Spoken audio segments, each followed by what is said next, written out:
Señor bendito, te damos gracias, Padre, en esta mañana, por permitirnos, Señor, iniciar no solo un día, Señor, sino esta semana. Te damos gracias, Padre, porque nos das la oportunidad de ver un día más de vida, Señor. Hay tantas personas en este momento, Señor, que no tienen ya esa bendición, Señor.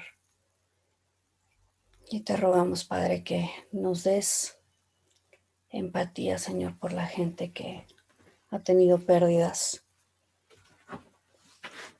Señor, que tu paz sea sobre ellos y permite, Señor, que nosotros podamos manifestar al mundo, Señor, tu luz, manifestar tu amor.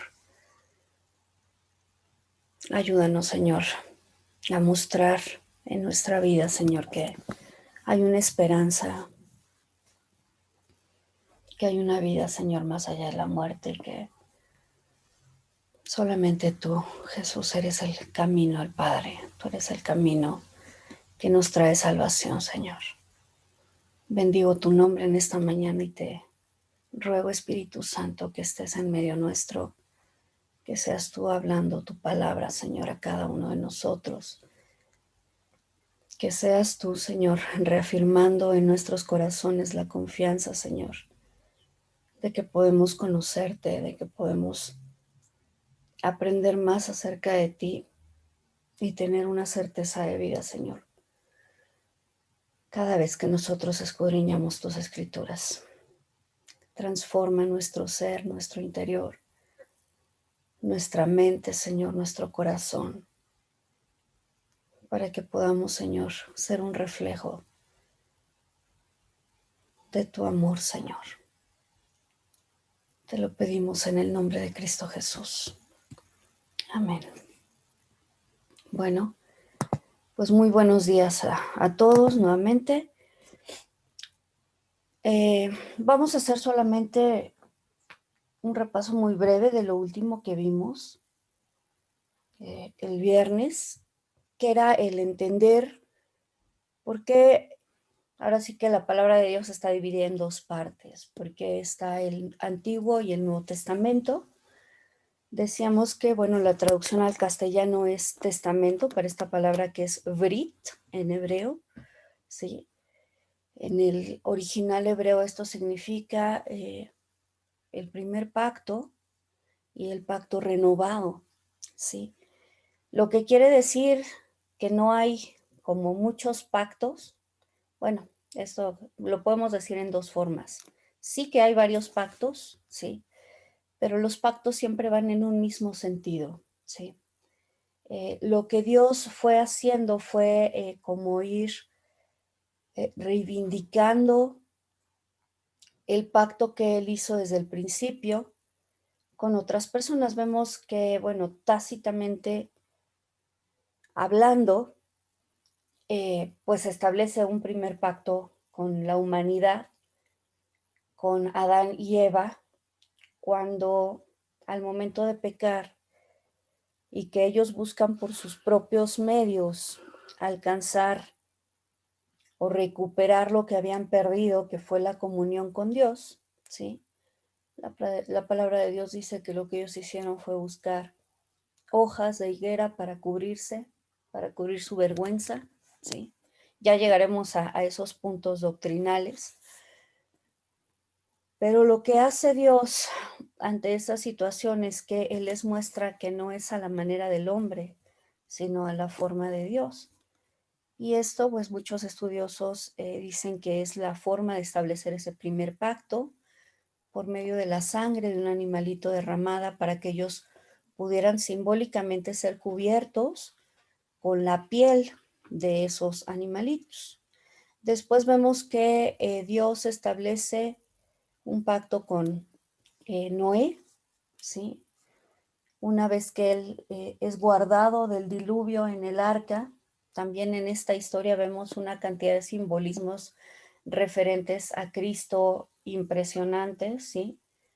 En la cual, bueno, esa arca de salvación es Cristo mismo y lo que vemos es que en medio de toda la perdición que hay en el mundo, Dios siempre va a proveer, ¿sí? Un camino de salvación.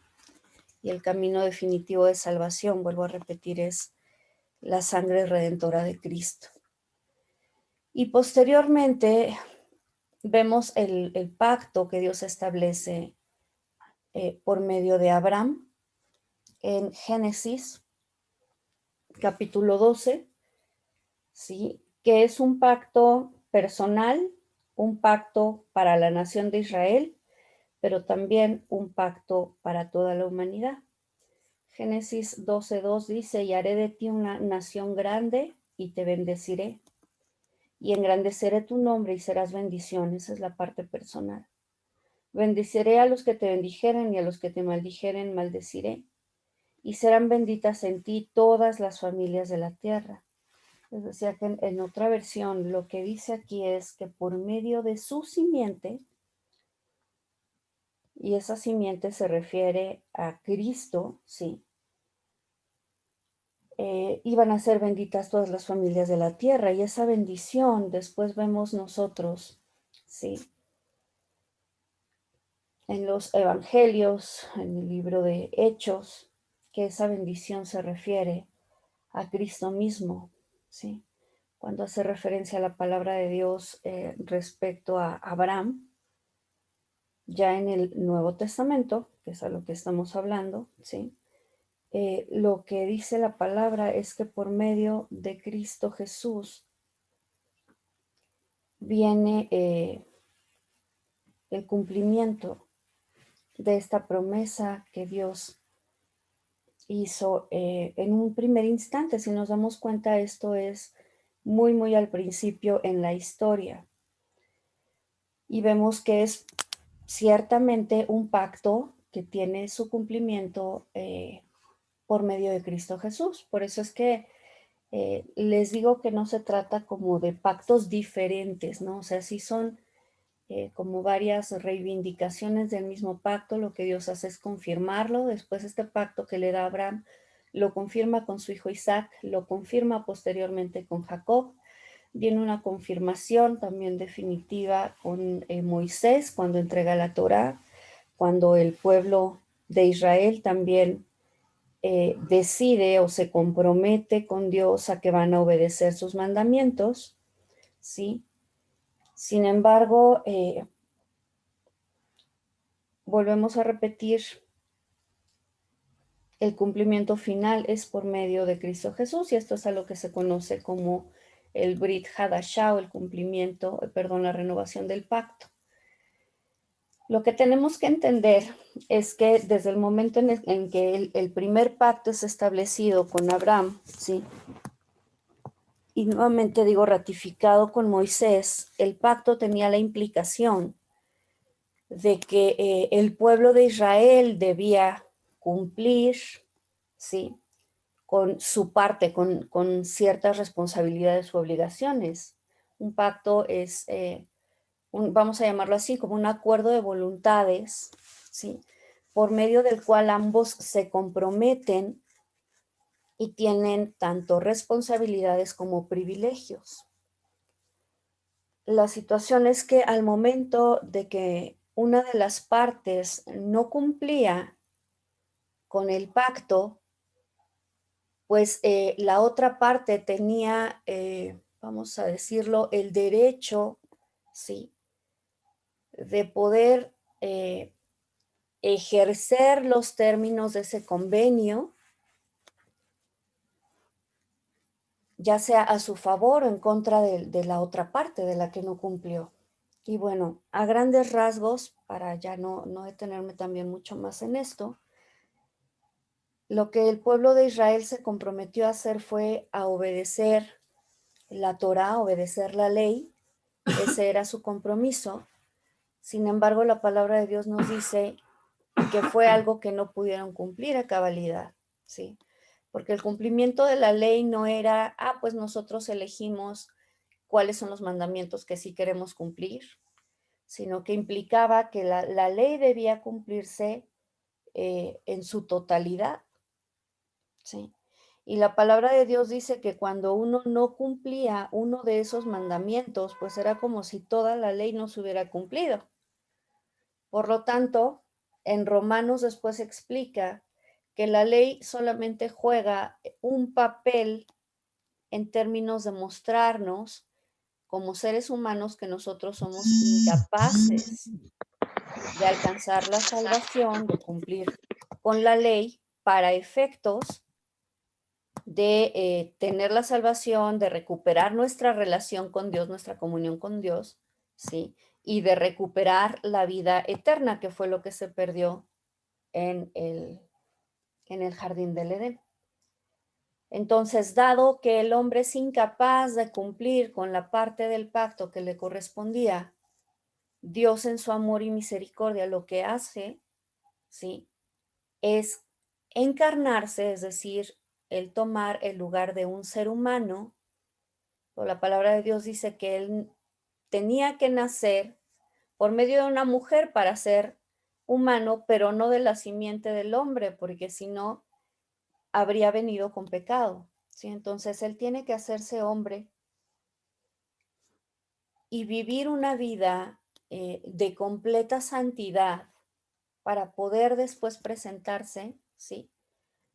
Como el perfecto sacrificio, para poder ofrecerse en lugar de quienes habíamos pecado, ¿de acuerdo? Algo que yo les decía es, este Nuevo Testamento, lo que lo separa uno de otro es un periodo de 400 años en el cual la palabra de Dios dice que, bueno, ya no hubo más revelación, ¿sí? Esta revelación se retoma en el Nuevo Testamento, ¿sí? A partir, pues, de no solo el nacimiento, sino previamente, desde la concepción de Cristo, desde la concepción también de Juan el Bautista, ese profeta señalado por Dios desde la antigüedad que iba a llegar para abrir el camino, ¿no? Para preparar el camino del Señor. Entonces, algo que comentábamos es que Juan predicaba y bautizaba en agua para arrepentimiento de pecados, ¿sí?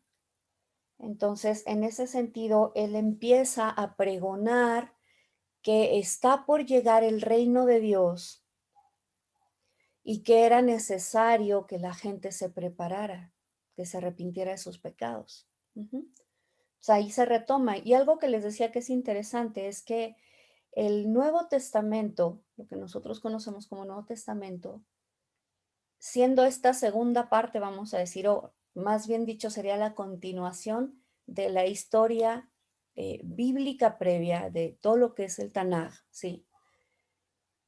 Si nosotros lo quisiéramos tomar solo y quizá acomodarlo a cualquier otra ideología o religión, no hay forma de ver esa continuidad que sí vemos con el Tanaj, ¿sí? El Nuevo Testamento les hacía mención que hace referencia a más de 300 versículos del Tanaj, tanto de la Torá, de los Salmos, como de los profetas, ¿de acuerdo? Y esto de alguna manera lo que hace también es establecer o reconocer la autoridad y la revelación del Tanaj. Entonces, así como vemos, y fíjense, o sea, deben ser para nosotros indivisibles, porque así como vemos, y ahorita lo vamos a revisar a detalle, que Dios establece autoridad en todo lo que revela en el Antiguo Testamento,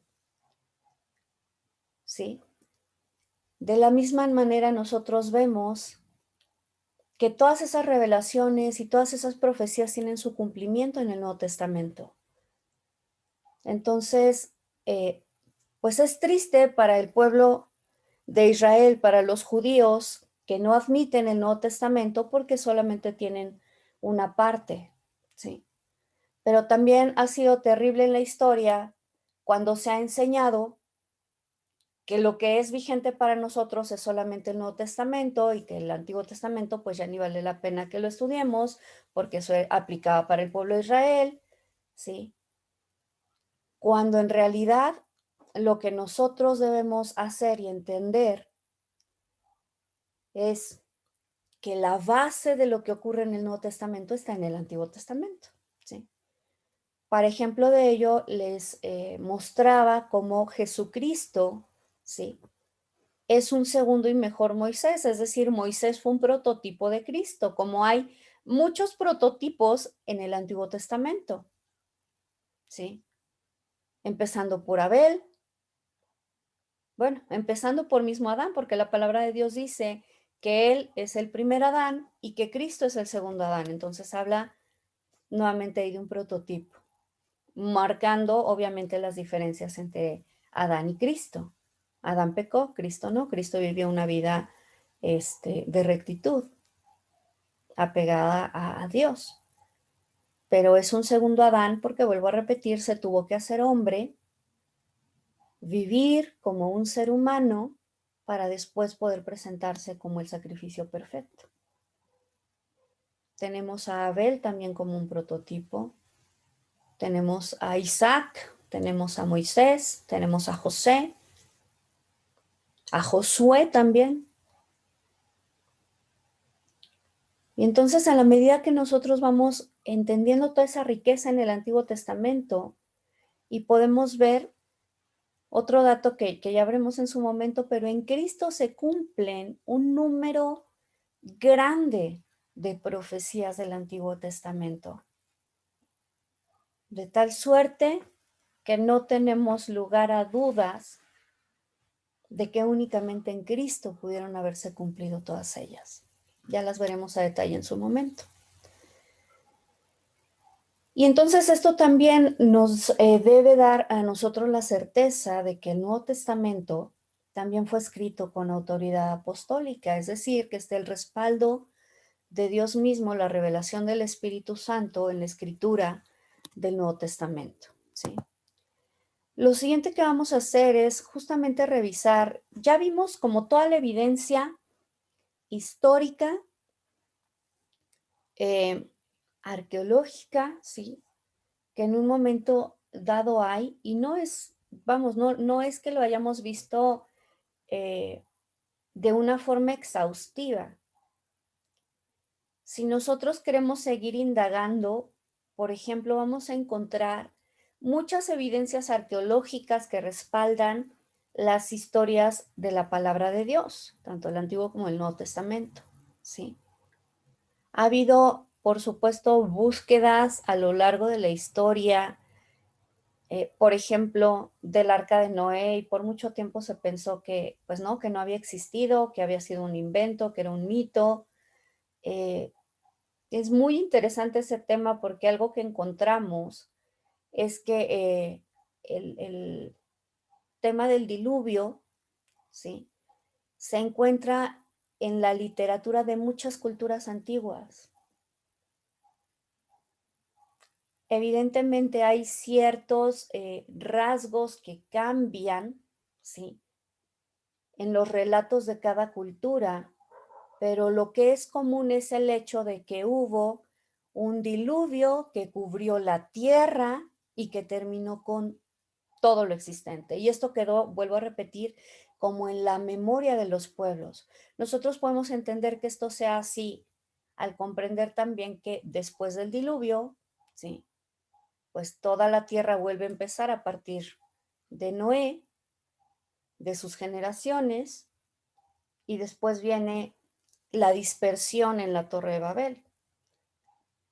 Y por eso pues va pasando esta tradición oral, pero está como esa memoria, vamos a decir, común, ¿no? Entonces, vuelvo a retomar, en el momento en que se empieza a hacer una búsqueda, pues se dan cuenta que se encontraron realmente vestigios de lo que puede haber sido el Arca de Noé, donde efectivamente la palabra de Dios dice que había quedado, que fue sobre los montes Ararat. Ujú. Encontramos también, por ejemplo, información en relación a la Torre de Babel, que también hice un estudio muy, muy amplio al respecto. Este, y bueno, era parte de las construcciones que hacían en la antigua Babilonia, lo que se conocen como los sigurat, estas torres que tenían una connotación sobre todo religiosa, ¿sí? Y se habla específicamente de una salud, que es el sigurat Temenangi, que es al que se refiere como el sigurat de Babilonia, y que los estudiosos dicen que muy probablemente ese es el que fue en un momento dado la Torre de Babel, ¿no? Esta investigación es muy reciente, si no estoy equivocada, data de 2017, ¿sí? Encontraron incluso parte de las ruinas de este sigurat. Entonces, si investigamos, vuelvo a repetir, nombres bíblicos de reyes importantes, no solo dentro de Israel, sino de culturas contemporáneas, ¿no? De Babilonia, de Egipto, de Asiria, pues resulta que están verificadas también por la historia de esas culturas. Entonces, todo esto a nosotros nos tiene que dar la certeza de que cuando leemos la palabra de Dios, ¿sí? No estamos leyendo un cuento de hadas. O sea, hay gente que tristemente cree que dentro de la Biblia se puede encontrar mitología, que hay leyendas o que hay cuentitos, y eso pues no está muy, muy lejos de ser realidad. O sea, lo que está documentado en la Biblia es historia. Es algo que se ha preservado y que, se ha reconocido en esa calidad. Y para personas que en un momento dado cuestionen esto, híjole, pues tienen muchísimas cosas en contra, muchas cosas que, vamos a decir, desmentir si ellos quisieran comprobar que lo que hay ahí son leyendas, ¿no? Ahora, todo esto empezamos primero como con toda esta evidencia para poder confirmar, ¿sí? Desde un punto de vista, vamos a decirlo así, de un agnóstico, de alguien que tiene muchas dudas y que dice: "Es que yo no puedo creer que la palabra de Dios que leo hoy realmente sea lo que había en un principio". Entonces, desde esa perspectiva analizamos toda esta información, ¿sí? Y yo espero que ya hasta este punto nosotros tengamos la certeza de que cuando efectivamente tomamos una Biblia, ¿sí? Esa Biblia, aunque tenga evidentemente, pues por las traducciones, se utilicen ciertas palabras. No es lo mismo leer una traducción contemporánea, por ejemplo, una nueva versión internacional, que si tomamos quizá la Reina Valera de 1959, sí, que si tomamos, por ejemplo, la Biblia del Oso, que está datada en el siglo XV-XVI, evidentemente el lenguaje de cada momento es distinto. Y en el momento que se van haciendo estas actualizaciones, pues lo que se busca es que justamente ese lenguaje se adapte a lo que la mayoría del de hoy entiende, pero preservando, ¿sí? El significado original de las palabras.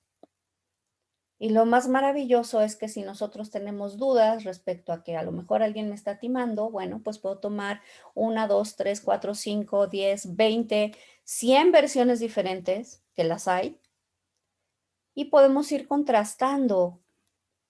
Y podemos también, a partir de ahí, bueno, que este es otro tema de estudio muy interesante, que hoy yo solamente lo voy a mencionar, que es la crítica textual. Lo vamos a ver en un momento más. Pero podemos ir contrastando lo que dice el texto de tal suerte que podemos tener la certeza de que el mensaje principal se mantiene, se preserva, ¿sí? Ahora, vamos a ver lo que dice la Biblia acerca de sí misma. Entonces vamos, yo lo que hice fue separarlo aquí para que pudiéramos ver cómo la parte de lo que es la Torá, Nevim y Ketuvim, que es el Tanaj, Antiguo Testamento, tiene esta confirmación de parte de Dios de que se trata de su palabra. Entonces, si me acompañan, en la parte de Torah vamos a leer Éxodo 17:14.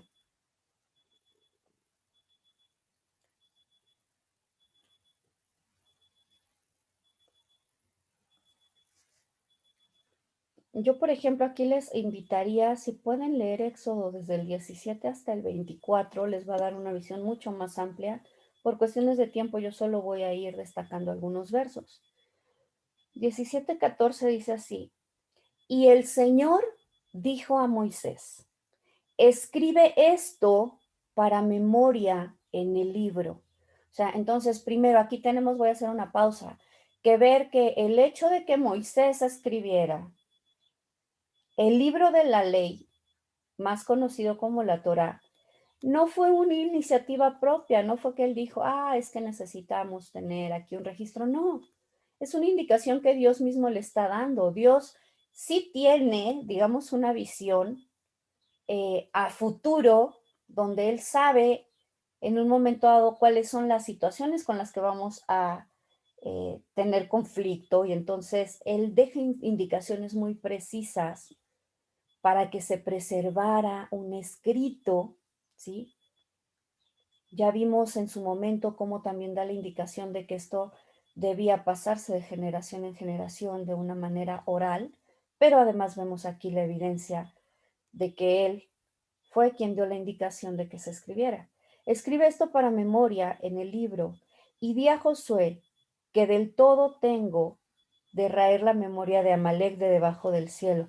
Aquí está hablando específicamente, ¿sí?, acerca de un pueblo del cual él decide dejarlo fuera de, pues de la memoria de lo que se iba a redactar. Ahora, esto es bien interesante porque así como vemos que en un momento dado Dios determina a causa, pues vamos a decir, pues la forma en la que se comportan ciertas personas, ciertos pueblos, raerlos tal cual de la memoria, o sea, que no se recuerde más su nombre, y eso vamos a decirlo de la siguiente manera, ¿sí? Ciertamente aparecen registros de ellos, pero un ejemplo que se me viene ahorita a la memoria es toda la descendencia de Caín, ¿sí? Después de que Caín asesina a su hermano Abel, solamente hay un capítulo donde se habla acerca de su descendencia y no se vuelve a hablar más respecto a Caín en la Biblia. Ya no sabemos qué pasó con sus generaciones. Esa es como la forma de raerlo. Y por otro lado, vamos a poner el caso opuesto, que es el caso de la mujer que viene a ungir los pies de Cristo, y que una de las promesas que ella recibe es que en cualquier lugar donde se contara, dice, esta historia, refiriéndose a la historia de la vida de Cristo, dice, también se dará a conocer la historia de esta mujer.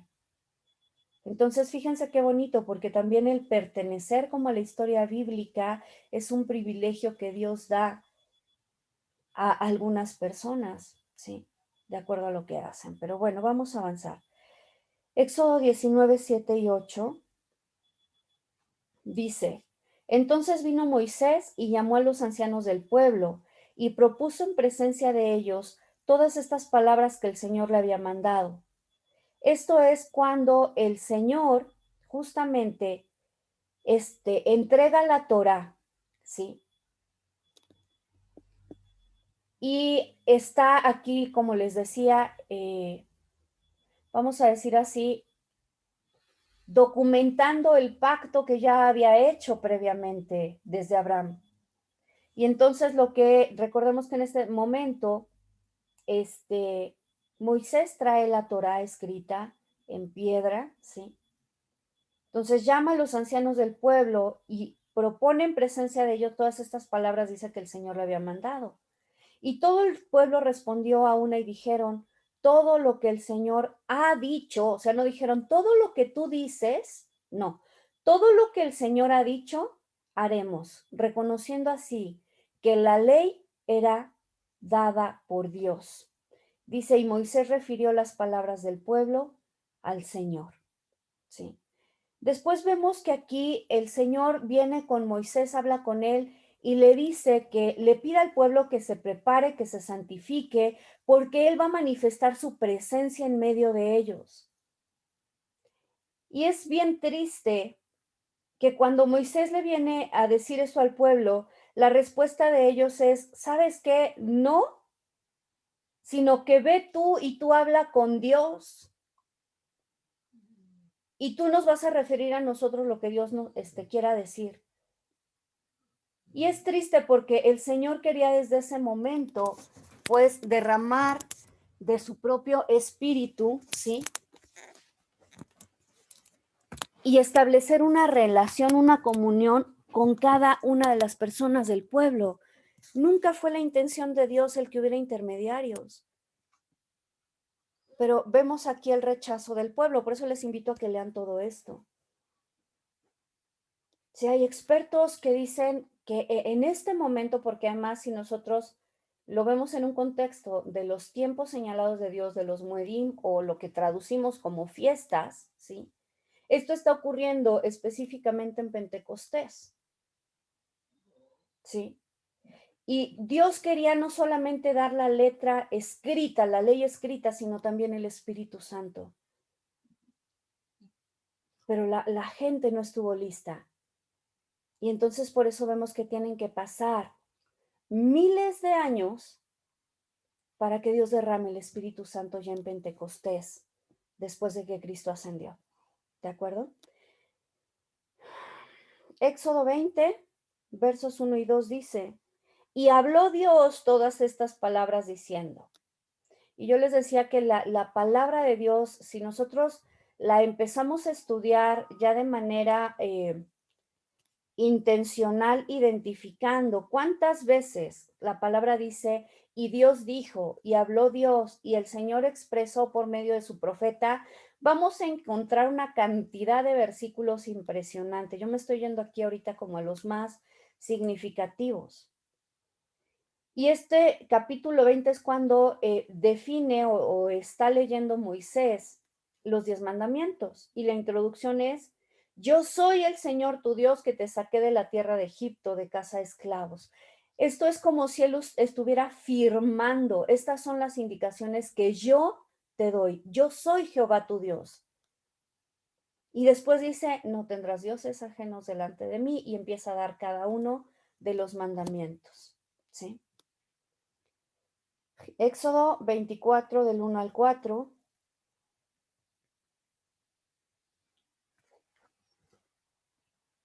Y dijo a Moisés, sube al Señor tú y a Aarón, Nadab y Abiú, y 70 de los ancianos de Israel, y os inclinaréis desde lejos. Mas Moisés solo se acercará al Señor, y ellos no se acerquen, ni suba el pueblo con él. Y Moisés vino y contó al pueblo que todas las palabras del Señor y todos los derechos, y todo el pueblo respondió a una voz y dijeron, haremos todas las palabras que el Señor ha dicho. Y Moisés escribió todas las palabras del Señor, y levantándose de mañana edificó un altar al pie del monte y 12 columnas según las tribus de Israel. ¿Sí? Entonces vemos cómo Moisés aquí está escribiendo la palabra de Dios y aquí el pueblo está aceptando cumplir con ese pacto, que es lo que les explicaba con anterioridad. Vamos ahora, por favor, a Números 21:14. Dice así, por tanto, se dice en el libro de las batallas del Señor lo que hizo en el mar Bermejo, y a los arroyos de Arnón. Aquí lo que quiero destacar es que la palabra de Dios, ¿sí? Hace referencia a otros libros que se escribieron a la par. Está haciendo aquí, por ejemplo, referencia a un libro que es el libro de las batallas del Señor. Sin embargo, ese libro no forma parte de del Tanaj, ¿de acuerdo? Entonces, eso también nos permite ver que hay una diferencia en términos de lo que es reconocido como texto sagrado desde el principio de aquello que no lo es. Y puede haber referencias, de hecho, también sabemos que en el Nuevo Testamento hay referencia en Judas, por ejemplo, al libro de Enoch. Entonces, ¿se pueden leer ese tipo de literaturas? La respuesta nuevamente es claro que podemos leerlo, o sea, es válido. Es triste que por mucho tiempo se haya hecho también tabú el, no, no leas eso, te vas a contaminar, pero aquí la condición es que nosotros, antes de leer cualquier otra cosa, lo primero que tenemos es que tener claridad respecto a la palabra de Dios, porque la palabra de Dios es nuestro filtro, ¿de acuerdo? Vamos ahora a Deuteronomio 4, del 33 al 36. Y dice así, ¿ha oído pueblo alguno la voz de Dios que hablara de en medio del fuego, como tú lo has oído y vivido? Aquí le está hablando, bueno, está hablando Dios por medio de Moisés al pueblo de Israel. Y le hace esta pregunta: ¿ha oído pueblo alguno la voz de Dios que hablara de en medio del fuego como tú la has oído y vivido? ¿O ha Dios probado a venir a tomar para sí nación de en medio de otra nación, con pruebas, con señales, con milagros y con guerra y mano fuerte y brazo extendido y grandes espantos, según todas las cosas que hizo con vosotros el Señor vuestro Dios en Egipto ante tus ojos? Y aquí viene la respuesta. A ti te fue mostrado para que supieras que el Señor es Dios. ¿Para qué se manifiesta Dios con señales y prodigios? Para que nosotros podamos tener certeza de que Él es Dios y que no hay nadie más fuera de Él. De los cielos te hizo oír su voz para enseñarte y sobre la tierra te mostró su gran fuego y has oído sus palabras de en medio del fuego. ¿Sí? Aquí Dios está nuevamente aclarando que el que habla es Él. Josué 10:13. Que esto, perdón, lo dejé aquí en Torah, pero ya es parte de escritos. Josué 10:13. Dice así la palabra de Dios. Y el sol se detuvo y la luna se paró hasta tanto que la nación se vengó de sus enemigos. ¿No está escrito esto en el libro de la rectitud? Aquí está haciendo referencia nuevamente a otro de estos libros. Y el sol se paró en medio del cielo y no se apresuró a ponerse casi un día entero. ¿Ok? Vamos a la sección de los profetas y les voy a invitar a que leamos Jeremías 36, 1 al 4.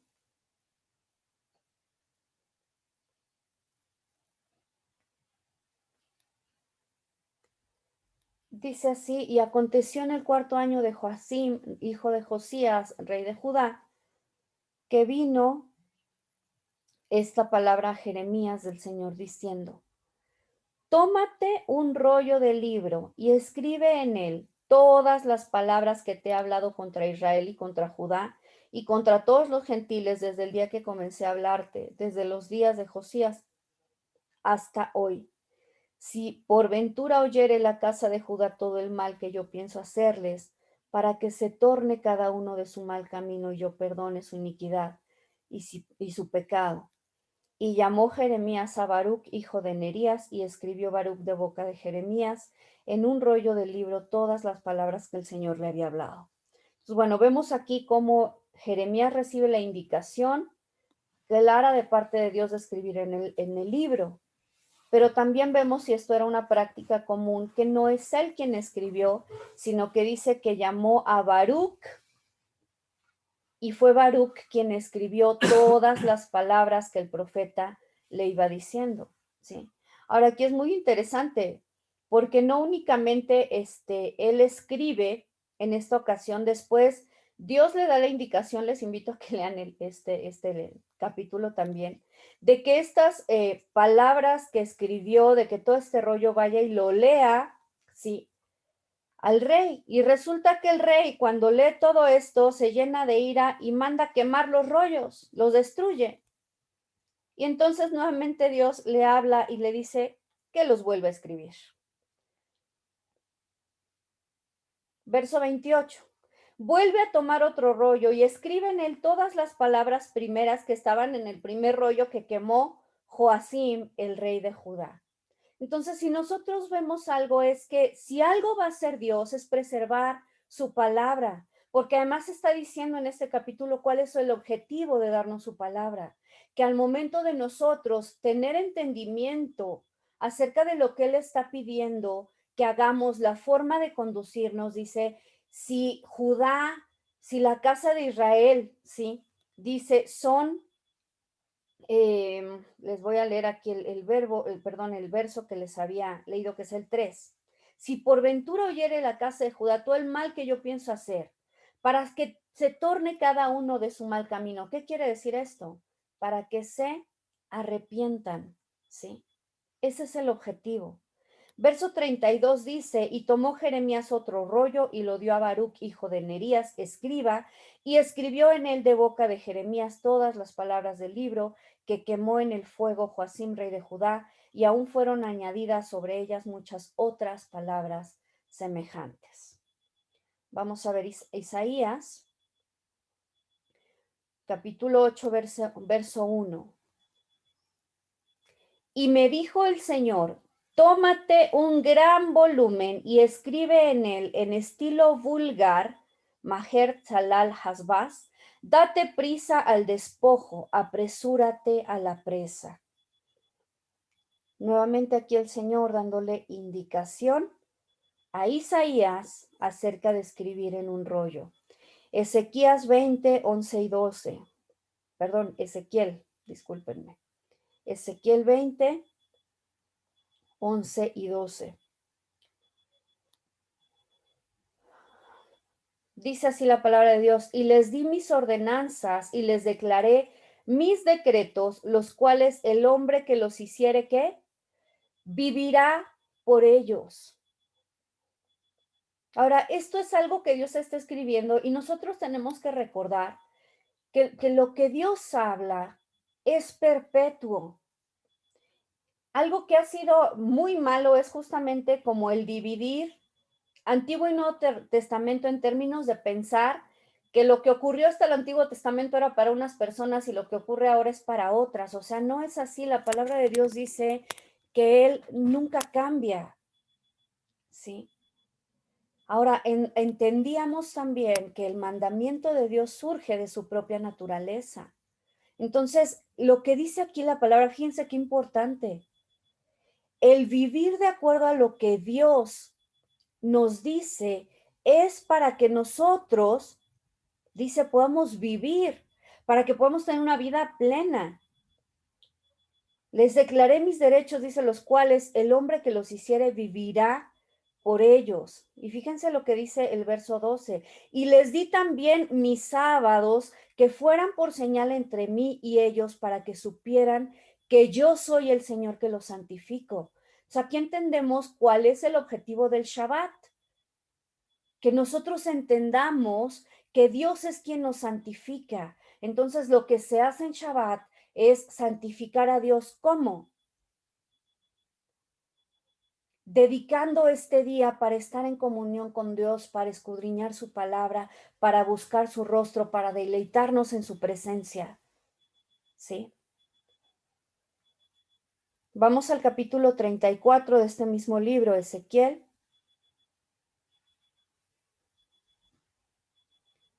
Versos 1 y 2 dice, y vino palabra del Señor a mí diciendo, hijo de hombre, profetiza contra los pastores de Israel, profetiza y diles a los pastores, así dijo el Señor Dios, ay de los pastores de Israel que se apacientan a sí mismos. ¿Los pastores no apacientan las ovejas? Vamos al verso 7. Por tanto, cuando él vaya a los pastores, les dice, pastores, no les dice, oigan mis palabras, oíd palabra del Señor. Entonces también vamos a encontrar muchísimas citas donde los profetas vienen a hablar al pueblo, a los reyes, y lo que ellos dicen es, vino palabra del Señor. O Dios dice de esta manera. Verso 10 dice, así dijo el Señor Dios. ¿Sí?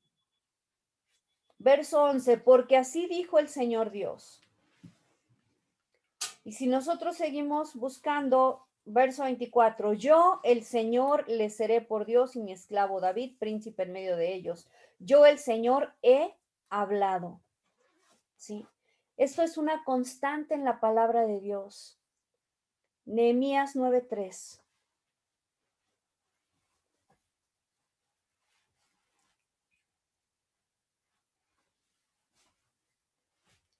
Y puestos de pie en su lugar, dice, leyeron en el libro de la ley de su Dios, no dice de la ley del rey fulano de tal o de la ley que dio solamente Moisés, sino que dice en el libro de la ley su Dios, la cuarta parte del día y la cuarta parte confesaron y adoraron al Señor su Dios. vámonos así rapidito a la parte de los escritos que tuvimos, Proverbios 1, 23 y 24.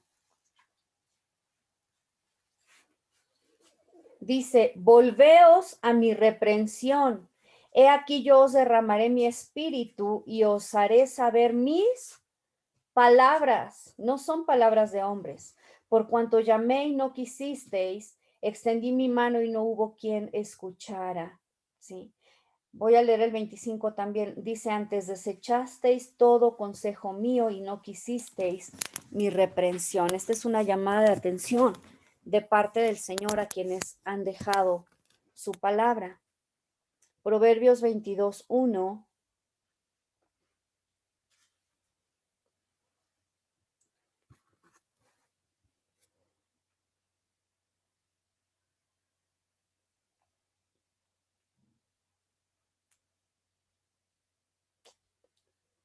Perdón, creo que aquí me equivoqué de cita.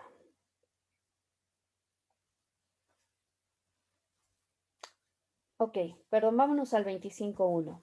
Yo creo que esa la escribí mal.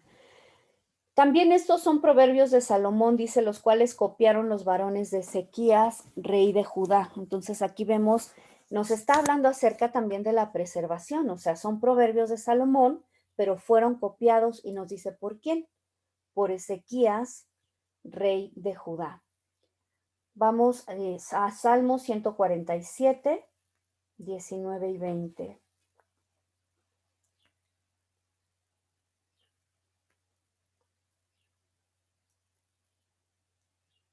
Dice así la palabra, ha manifestado sus palabras, está hablando acerca de Dios, a Jacob, sus estatutos y sus juicios a Israel, y no ha hecho así con ninguna otra de las naciones. Y en cuanto a sus juicios, no los conocieron. O sea, ¿por qué el pueblo de Israel fue, o por qué los judíos fueron en un momento dado los que terminaron de constatar el Tanaj? Porque la palabra de Dios dice que esto fue algo que se les dio a ellos, fue como una encomienda, ¿de acuerdo? Ahora, antes de pasar al Nuevo Testamento, quiero que veamos algo aquí muy interesante de cómo se van uniendo estas tres partes del Tanaj. Entonces, el antiguo, perdón, lo que es la Torah, termina en Deuteronomio, ¿sí? En el libro de Deuteronomio, y vamos a ver específicamente lo que dice el verso 34, 10 y 11. Dice así, nunca más se levantó un profeta en Israel como Moisés, a quien Jehová conoció cara a cara. Nadie como él por todas las señales y prodigios que Jehová le envió a hacer en tierra de Egipto, contra el faraón y todos sus siervos y contra toda su tierra, y por el gran poder y los hechos grandiosos y terribles que hizo Moisés a la vista de todo Israel. Sí. Algo que menciona aquí es que Dios habló con Moisés cara a cara, ¿sí? Y le dio, como vimos, la indicación de escribir o de transcribir toda su ley, todo lo que es la Torá. Y empieza lo que es la parte, la sección de Nevi'im con Josué, y vamos a leer lo que dice Josué 1, 8 y 9, que es un verso muy conocido por nosotros, ¿no? Nunca se apartará de tu boca este libro de la ley. O sea, en Nevi'im, en los profetas, hace referencia a la importancia de la Torah. Nunca se apartará de tu boca este libro de la Torah, sino que de día y de noche meditarás en él, para que guardes y hagas conforme a todo lo que está escrito en él, porque entonces harás prosperar tu camino y todo te saldrá bien.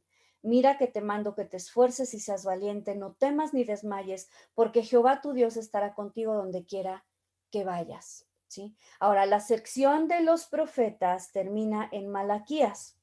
Malaquías 4 y 5 tiene una promesa de parte del Señor, y aquí hace referencia, fíjense también nuevamente, a la Torá. Dice, acordaos de la Torá de Moisés, mi siervo, al cual encargué en Horeb ordenanzas y leyes para todo Israel. Y también hace mención de los profetas, ¿sí? Y dice, yo os envié al profeta Elías antes que venga el día de Jehová, grande y terrible. Entonces aquí está reconociendo la autoridad de la Torá, pero también la autoridad de los profetas. Y la sección de los escritos inicia con salmos. Y el Salmo 1, ¿de qué creen que nos habla? De la palabra de Dios.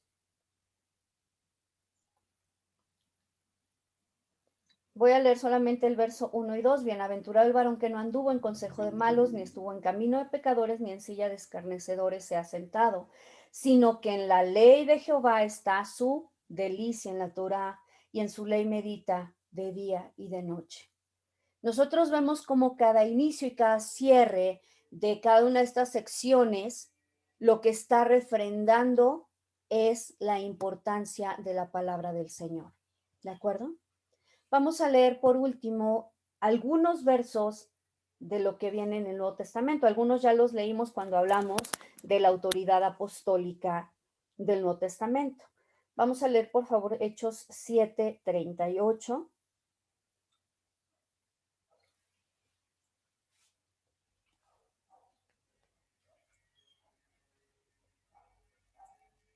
Dice así la palabra de Dios: este es aquel Moisés que estuvo en la congregación en el desierto, con el ángel que le hablaba en el monte Sinaí y con nuestros padres, y que recibió, ¿qué? Palabras de vida para darnos. Se está refrendando ahí también la autoridad del Antiguo Testamento. Romanos 3:2.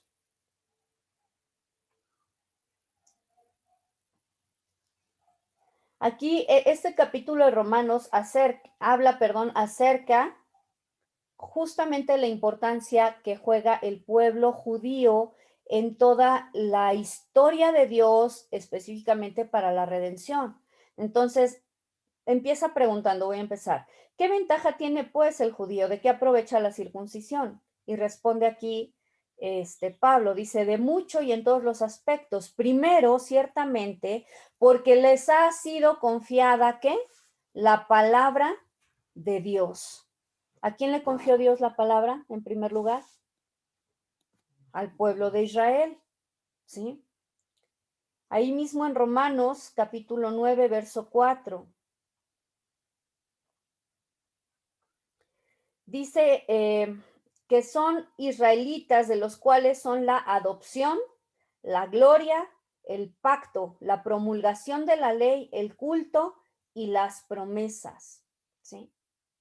Aquí en este capítulo está hablando también Pablo acerca de la elección de Israel. Ahora, la elección de Israel, Dios elige un pueblo que, bueno, ya cuando vamos estudiando la palabra de Dios, no era un pueblo ya formado que trajo ya con sus, pues no sé, con costumbres y una serie de cosas, sino que fue un pueblo que él se preparó, que él hizo desde una persona que es Abraham. Y con sus descendientes, ¿sí? Él estableció el pacto con Abraham para que sus descendientes pudieran vivir una vida de acuerdo a sus mandamientos, para que fueran un pueblo que diera testimonio a las naciones de lo que era ser hijo de Dios, de lo que era vivir en santidad. Pero bueno, como todos sabemos, el pueblo de Israel falló, igual que todos los seres humanos fallamos, ¿sí? Entonces, ni son mejores ni son peores que nosotros. Simplemente nos manifiestan lo que es la condición humana, ¿de acuerdo? Vamos a Gálatas 2:7, por favor.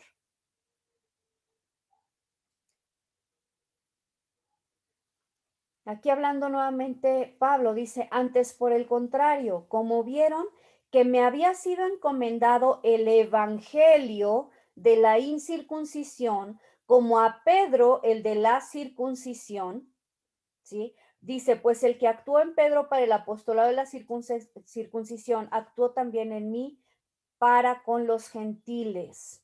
Está hablando acerca de quién? Del Espíritu Santo. ¿De acuerdo? Juan 5:39.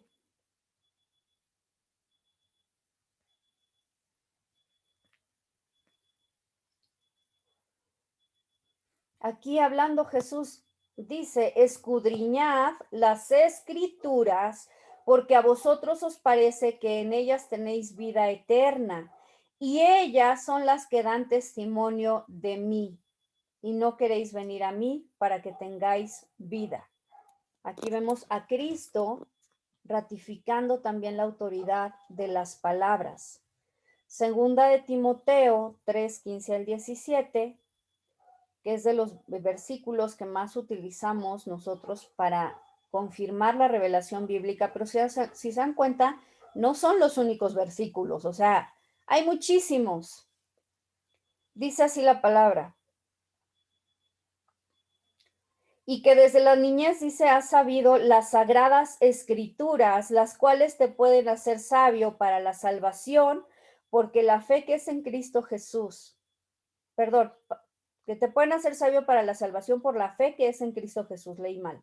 Toda la escritura es inspirada por Dios y útil para enseñar, para redarguir, para corregir, para instruir en justicia, a fin de que el hombre de Dios sea perfecto, enteramente preparado para toda buena obra. Entonces, este versículo ciertamente es clave, pero vuelvo a repetir, no es el único que nos habla de la revelación divina de la palabra. Segunda de Pedro 1, 19 al 21.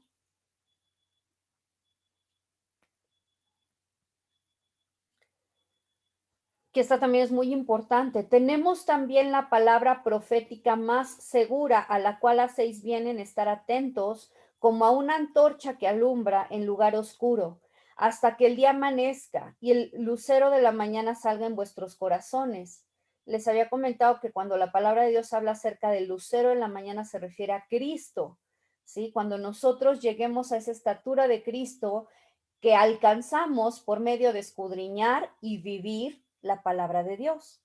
Pero ante todo dice, entended que ninguna profecía de la escritura es de interpretación privada. Por eso debemos tener mucho cuidado de todos aquellos que se autodenominan iluminados, profetas y que dicen es que yo ya tengo como la última versión de la palabra de Dios, ¿sí? Si tienen el interés de leer e investigar respecto a alguno, háganlo, pero siempre háganlo viendo lo que dice la palabra de Dios, ¿sí? Debemos tener mucho cuidado, porque nunca dice, vuelvo a repetir, la profecía fue traída por voluntad humana, sino que los santos hombres de Dios hablaron siendo inspirados por el Espíritu Santo. Y por último, la palabra de Dios nos dice que no solo habló por medio de profetas, por medio de su pueblo, sino que en Hebreos 1:1 dice, Dios, habiendo hablado muchas veces y de muchas maneras en otro tiempo a los padres por los profetas, en estos últimos días nos ha hablado por el Hijo. Aquí también está reconociendo, sí, la palabra de Dios, que Cristo Jesús, las palabras que él hablaba no eran de sí mismo, sino que era palabra de Dios. Dice, a quien constituyó heredero de todo y por quien asimismo hizo el universo.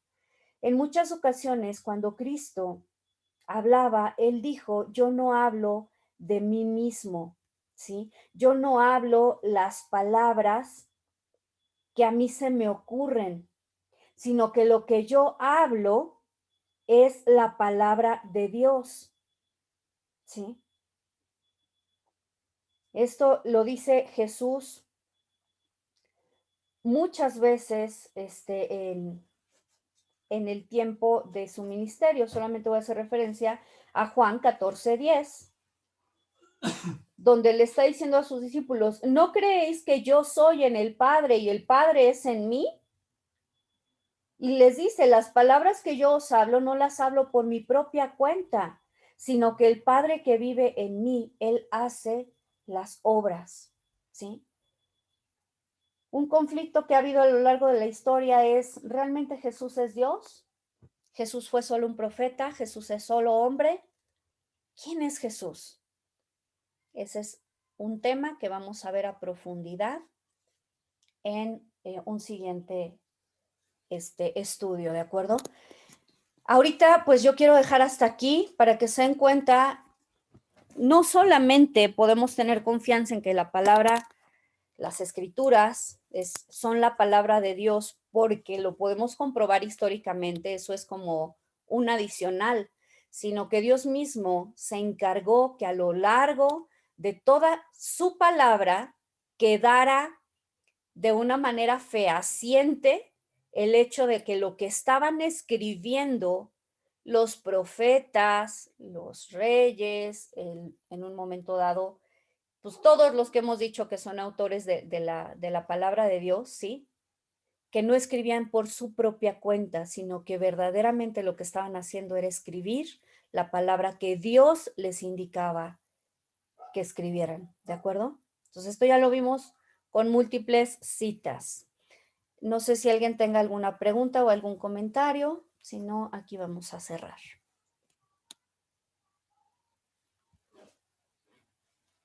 Muy bien, parece que no. Vamos a orar entonces. Señor, te damos muchas gracias, Padre, en esta mañana porque podemos tener la certeza de que tú nos hablas, de que cada vez que nosotros, Señor, escudriñamos las escrituras, Señor, eres tú mismo, Señor, hablando a nuestros corazones. Eres tú diciéndonos, Señor, y guiándonos por el camino que debemos seguir.